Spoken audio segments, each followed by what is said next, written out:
अध्यात्म ही वो खजाना है जिसके लिए मीराबाई कहती हैं, पायो जी मैंने नाम रतन धन पायो, वस्तु अमोलक दी मेरे सतगुरु, कर कृपा अपनायो, पायो जी मैंने राम रतन धन पायो।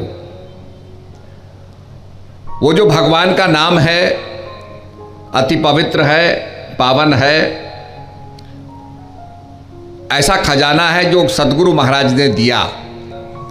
मैं आपको एक छोटा सा साइंस का उदाहरण दूंगा और आपको समझाने की चेष्टा करूंगा।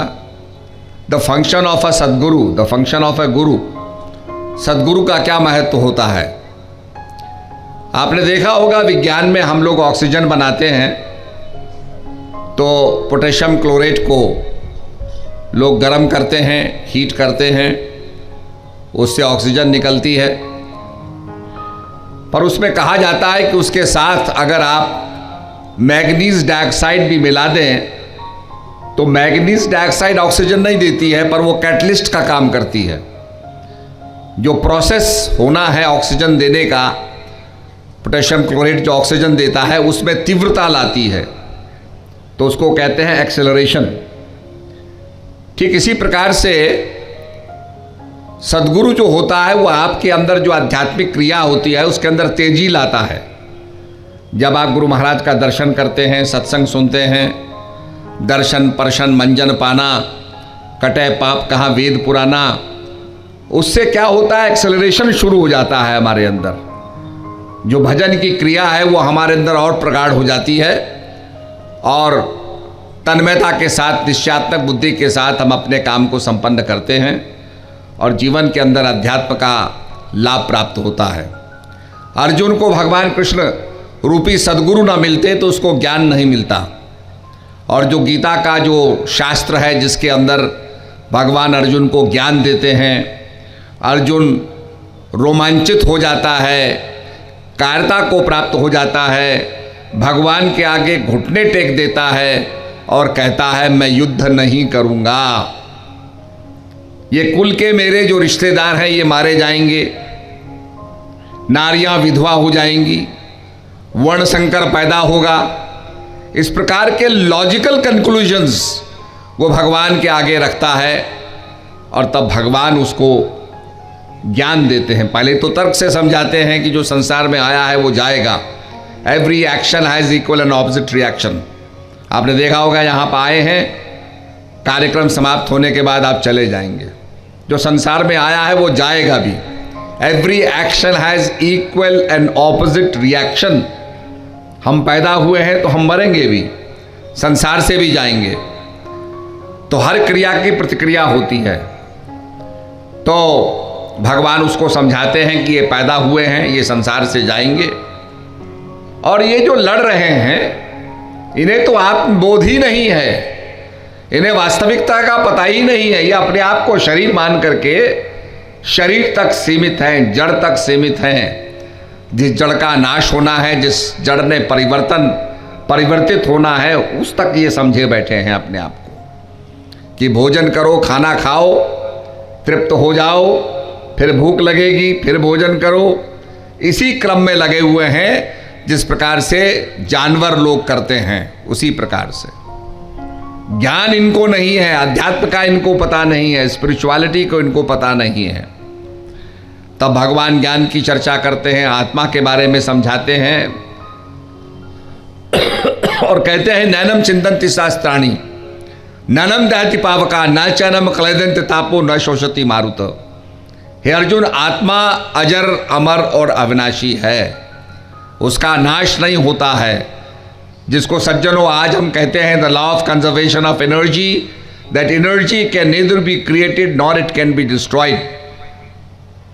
साइंस अब समझाती है कि शक्ति का जन्म नहीं होता, शक्ति का समाप्ति नहीं होती, शक्ति को आप नष्ट नहीं कर सकते, और इस सिद्धांत को कहते हैं the law of conservation of energy.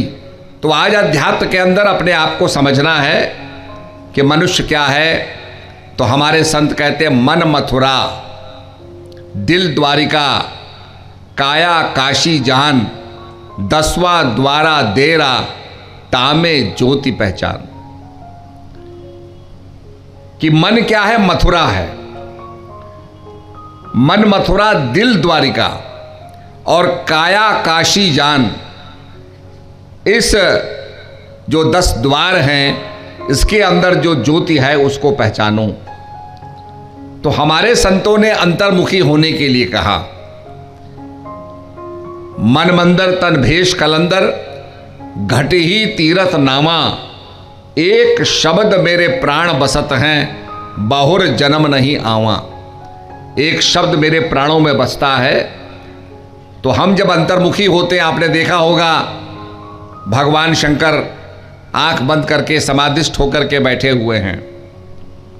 उनकी अर्चना पूजना इसलिए की जाती है कि वो हमेशा भक्ति के अंदर लीन रहते हैं। उनके गले में सर्प रहता है और सर्प के अंदर विष होता है, उसके उपरांत भी वो विचलित नहीं होते हैं, शांत भाव से ध्यान मग्न रहते हैं। और कहा गया है, महामंत्र जो जपत महेशु, काशी मुक्त हेतु उपदेशु, कि शंकर भगवान ने महामंत्र का जाप किया और काशी में उसके प्रचार के लिए काशी मुक्ति हेतु उपदेशु, और उसके प्रचार करने के बाद मुक्ति का उपदेश दिया, लोगों का कल्याण किया।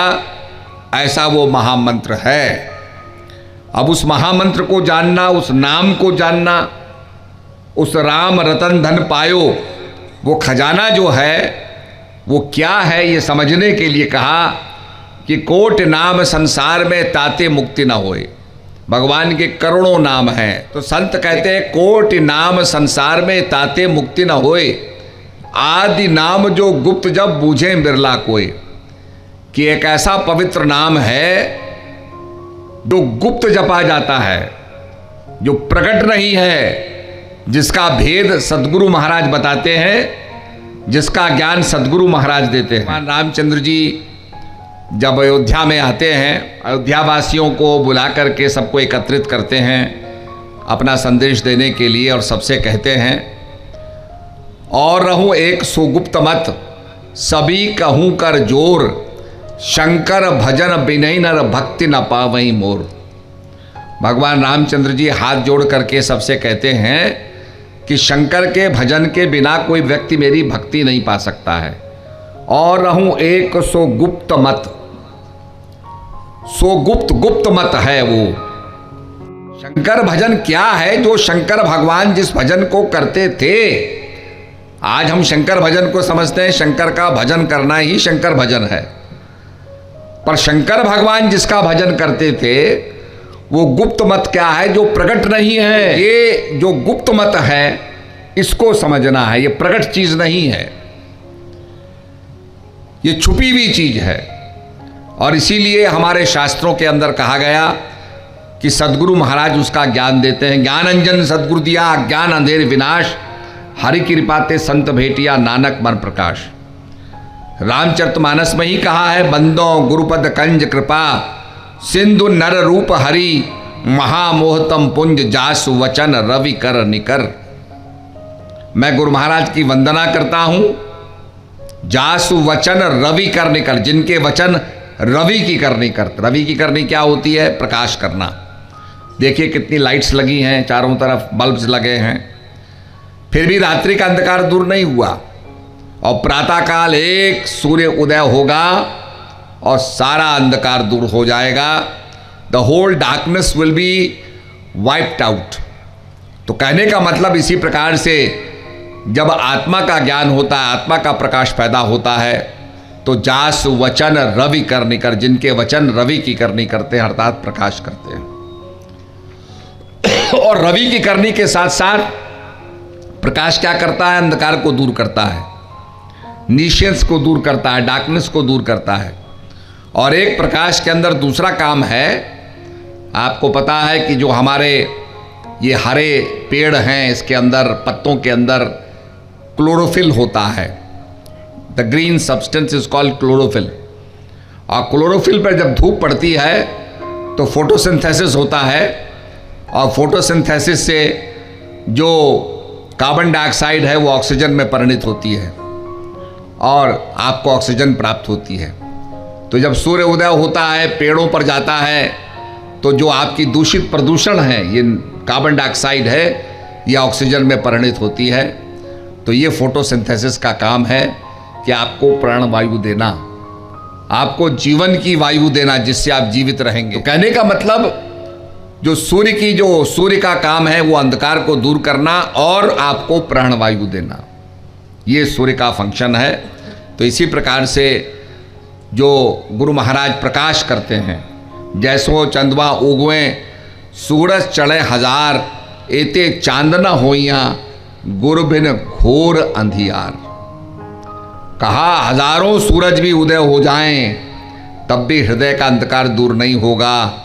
वो तो तभी दूर होगा जब आत्मज्ञान का प्रकाश आपको प्राप्त होगा। तो सतगुरु महाराज वो ज्ञान देते हैं जिस स्पिरिचुअल नॉलेज से हमारे जीवन के अंदर परिवर्तन शुरू होता है और हमको आध्यात्मिक अनुभव होता है। और इसी अनुभव को देने के लिए महापुरुष आते हैं, समय समय पर आते हैं। पवित्राय च साधूनाम विनाशाय च दुष्कृताम धर्म संस्थापनार्थाय संभवामि युगे युगे। भगवान कहते हैं कि जब धर्म का डिक्लाइन हो जाता है, अधर्म बढ़ जाता है, तब पवित्राय च साधूनाम, तब साधुओं का उत्कर्ष करने के लिए, पॉजिटिविटी को लाने के लिए मेरा आना होता है। और यदा यदा ही धर्म से ग्लानिर्भवति भारता, तब तब मेरा आना होता है। जब जब धर्म की हानि होती है, तब तब मेरा आना होता है। संतों ने कहा कि जो भाई मन को एकाग्र करेगा, मने मनुष्यानाम कारणम बंध मोक्षयो, जो मन है ये बंधन का कारण भी है, और ये प्रभु के नाम में लग गया तो ये मुक्ति का कारण भी है। ये आपके जीवन को सफल बना देगा और आपके जीवन को माया में फंसा भी देगा। अगर माया में लग गया तो ये जीवन को फंसा देगा, और प्रभु के नाम में लग गया। और प्रभु का नाम आपने देखा होगा, मैं बहुत से नामों का जिक्र कर रहा हूँ। देखा जाए तो मेरे गले के अंदर जो मेरे वोकल कॉर्ड्स हैं वो वाइब्रेट कर रहे हैं और ये स्पंदन निकल रहा है। जितने शब्द मैं बोल रहा हूँ ये अपने आप में, इसका आप वोकल एनालिसिस करें तो अपने आप में ये वाइब्रेशन है। हमारे संत कहते हैं कि एक ऐसा आदि नाम है जिससे सारे स्पंदन चल रहे हैं, जो सबका आधार है। जैसे वृक्ष खड़ा होता है, उसका आधार क्या होता है? बीज होता है, बीज से वृक्ष पैदा होता है। इसी प्रकार से जो सबका आधार है, जिसके लिए कहा राम एक तापस त्रियतारी, नाम कोट खल कुमत सुधारी, राम भालु कपि कटक बटोरा, श्वेत हेत श्रम कीन न थोरा, नाम लेत भव सिंधु सुखाही, करो विचार सुजन मन माही। तुलसीदास जी महाराज बहुत सुंदर एनालॉजी देते हैं, तुलना करते हैं कि भगवान राम ने भालू बंदरों को बटोरा, लंका पर जाने के लिए श्वेत बंद रामेश्वर का पुल बनाया, पर कहा कि नाम ले तो भव सिंधु सुखाही। अगर प्रभु का सच्चा नाम आप लोगे तो भव सागर ही सूख जाएगा। तो इस पर विचार करना चाहिए। उस नाम को प्राप्त करें जो माया के सागर को सुखा देगा, हमारे लिए मार्ग को प्रशस्त कर देगा, हमारे जीवन को धन्य बना देगा और हमारे जीवन के अंदर हमारी आध्यात्मिक उपलब्धि हो जाएगी।